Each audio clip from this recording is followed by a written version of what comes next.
Assalamualaikum warahmatullahi wabarakatuh.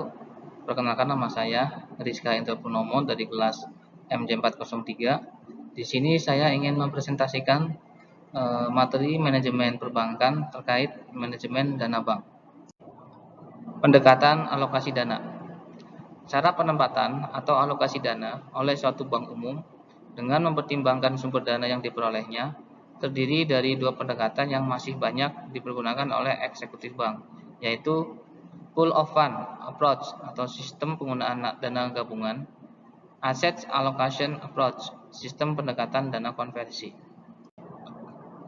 Pool of Funds Approach atau sistem penggunaan dana gabungan merupakan penempatan atau alokasi dana bank dengan tidak memperhatikan hal-hal yang berkaitan dengan sumber dana, seperti sifat, jangka waktu, dan tingkat harga perolehannya.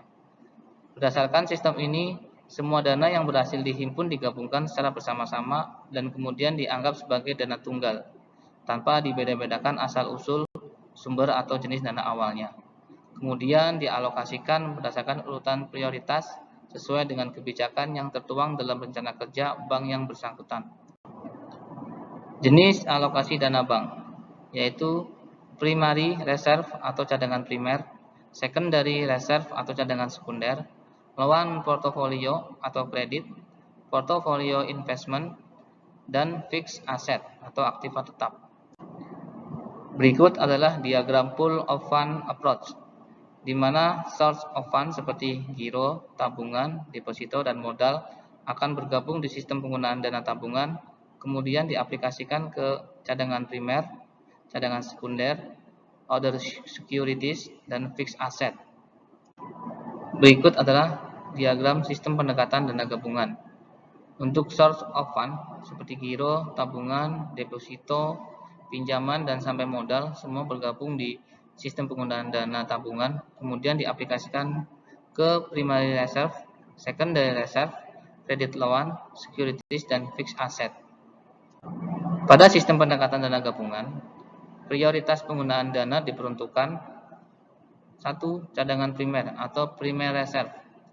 Prioritas pertama penggunaan dana bank adalah untuk memenuhi kebutuhan cadangan primer yang digunakan untuk penyediaan likuiditas wajib minimum di luar giro wajib minimum, menutup atau menyelesaikan kekalahan clearing, penarikan dana oleh nasabah penyimpan, penarikan dana oleh debitur yang sudah diputuskan pemberian kreditnya, kemudian kebutuhan operasional secara rutin. Yang kedua, cadangan sekunder atau secondary reserve. Cadangan sekunder sering disebut protective investment, merupakan prioritas kedua dari penggunaan dana bank yang pada dasarnya merupakan pendukung untuk melindungi cadangan primer apabila sewaktu-waktu tidak mencukupi. Cadangan sekunder selain untuk membantu keperluan likuiditas, juga untuk meningkatkan pendapatan income atau earning bank. Cadangan sekunder dalam membantu likuiditas dapat berupa pemenuhan kebutuhan-kebutuhan seperti likuiditas musiman, contohnya di Indonesia menjelang hari-hari raya.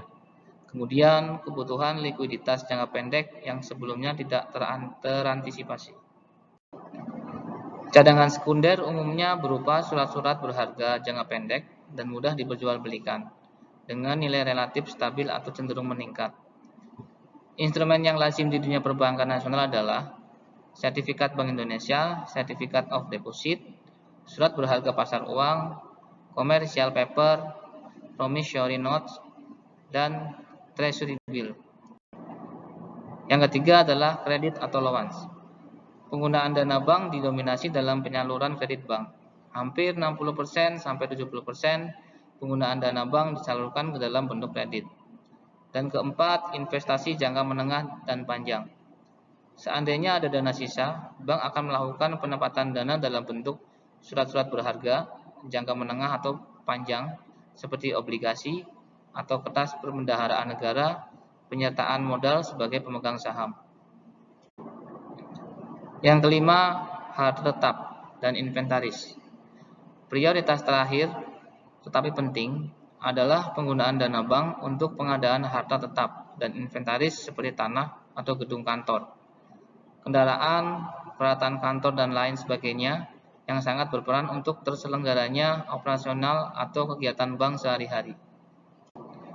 Asset Allocation Approach atau sistem pendekatan dana konversi merupakan penempatan dana di berbagai aktiva dengan mencocokkan masing-masing sumber dana terhadap jenis alokasi dana yang sesuai dengan sifat, jangka waktu, dan tingkat harga perolehan sumber dana tersebut. Sistem pendekatan dana konversi sering disebut juga Asset Allocation Approach atau pendekatan alokasi aset.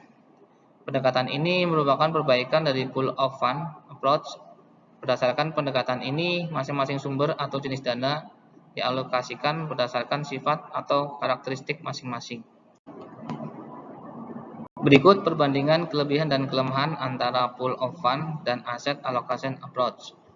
Pool of Fund Approach atau sistem penggunaan dana gabungan mempunyai kelebihan yaitu perhitungan biaya relatif sederhana, pengelolaannya tidak kompleks, dan untuk kelemahannya tidak diberikan dasar untuk memperkirakan standar likuiditas. Tidak terdapat pertimbangan terhadap perubahan giro, tabungan, deposito, dan sumber lainnya. Mengabaikan likuiditas yang berasal dari portofolio kredit melalui pembayaran, cicilan, dan bunga secara terus-menerus. Berikut adalah kelebihan dan kelemahan Asset Allocation Approach atau sistem pendekatan dana konversi. Untuk kelebihan, mengalihkan penekanan likuiditas kepada profitabilitas. Kemudian jumlah rata-rata cadangan likuiditas mengalami penurunan, sehingga alokasi dana dapat dialihkan lebih banyak pada penyaluran kredit dan penanaman modal dalam surat berharga yang memiliki keuntungan lebih tinggi. Dan untuk kelemahannya adalah keputusan mengenai jumlah likuiditas dilakukan berdasarkan perkiraan atau perputaran simpanan. Bisa terjadi kelebihan likuiditas yang menyebabkan keuntungan berkurang.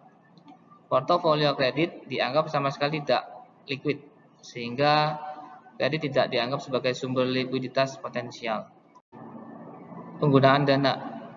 Bank sebagai lembaga keuangan memiliki dua tujuan atau faktor dari penggunaan atau pengalokasian dana yang harus diraih, yaitu faktor profitabilitas, pencapaian laba yang optimal, faktor safety, menjaga kepercayaan masyarakat di mana posisi dana termasuk likuiditas atau cadangan primer ada pada area aman. Penggunaan dana dalam bentuk non-earning asset atau aktiva yang tidak produktif. Dana digunakan untuk cadangan primer atau primary reserve seperti kas, GWM pada Bank Indonesia, giro pada Bank Indonesia di luar GWM. Kemudian aktiva tetap atau fixed asset. Dalam bentuk earning asset atau aktiva produktif, dana digunakan untuk cadangan sekunder, pinjaman yang diberikan atau loan, kemudian investasi jangka menengah atau panjang. Sekian presentasi dari saya, kurang lebihnya saya mohon maaf. Wabillahi taufiq wal hidayah. Wassalamualaikum warahmatullahi wabarakatuh.